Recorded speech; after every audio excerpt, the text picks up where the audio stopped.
Hi good morning friends. అంతఃస్రావిక వ్యవస్థలో introduction మీద ఫస్ట్ ఇచ్చాము. ఇప్పుడు సెకండ్ పార్ట్ 2 ఇంట్రడక్షన్ మీద.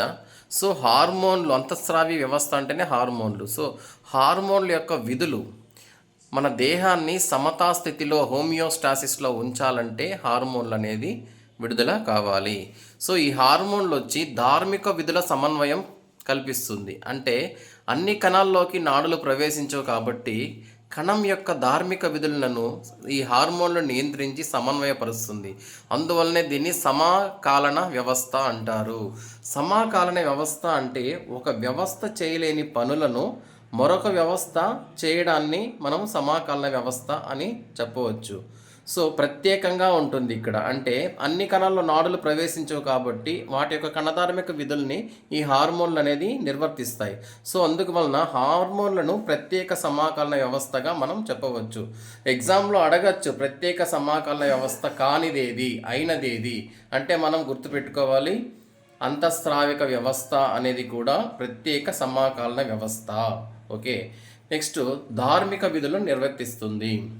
తక్షణ అనుక్రియలు, అవసరం లేని విధులను క్రమపరుస్తుంది. కొన్ని విధులను అంటే మనం ఈ విధి చేయకూడదు అంటే అది హార్మోన్ యొక్క ప్రమేయం వలన జరుగుతుంది. అందువల్లనే అవసరం లేని విధులను కూడా ఈ హార్మోన్లు అనేది క్రమపరుస్తుంది. తక్షణంగా కొన్ని క్రియలు జరగాలన్నా కూడా హార్మోన్ యొక్క ప్రభావం వల్లనే మనము ఈ విధులను మనం చేయగలుగుతాము. ఈ హార్మోన్ ప్రభావం అనేది స్వల్పకాలికంగా ఉండదు, దీర్ఘకాలికము. శరీర ధార్మిక క్రియలను సమన్వయపరిచి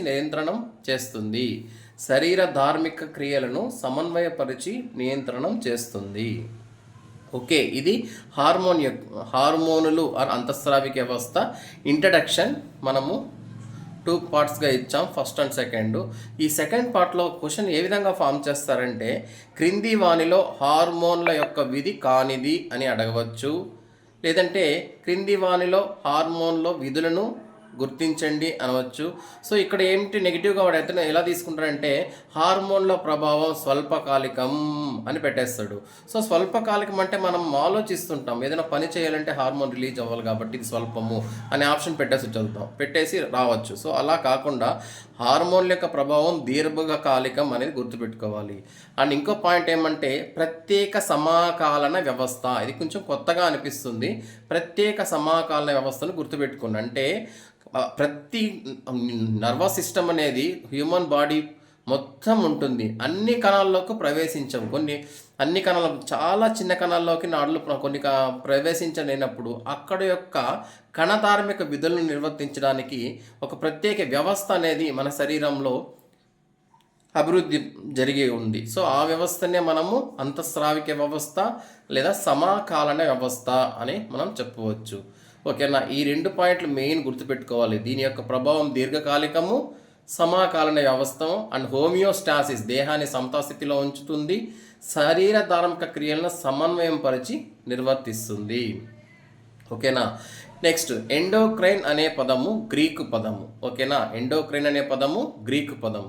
ఈ గ్రీకు ఎండో అంటే అంతః, క్రైన్ అంటే దూరము. ఇందాక పార్ట్ 1లో మనము దూర సమాచార సంకేత పదార్థాలు అని చెప్పాం. అంటే హార్మోన్లు ఒక చోట విడుదలయ్యి చాలా దూరం వరకు ప్రయాణించి అక్కడ యొక్క విధులను నిర్వర్తిస్తుంది. సో ఎండో అంటే అంతః, క్రైన్ అంటే దూరం. ఇది గ్రీకు పదం.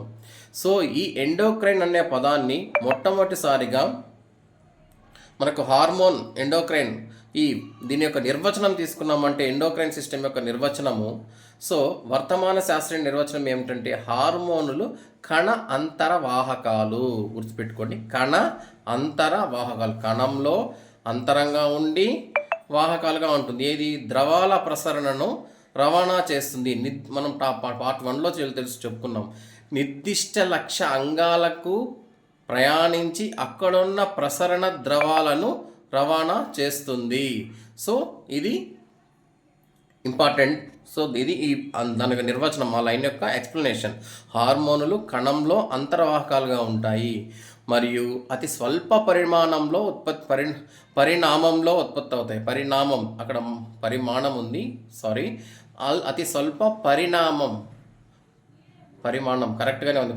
పరిమాణం అతి స్వల్ప పరిమాణంలో అంటే తక్కువగా ఉత్పత్తి అయ్యి అది ఒక పోషక పదార్థం కాదు కానీ రసాయనిక విధులను నిర్వర్తిస్తుంది కాబట్టి పోషక పదార్థం కాని రసాయనాలు.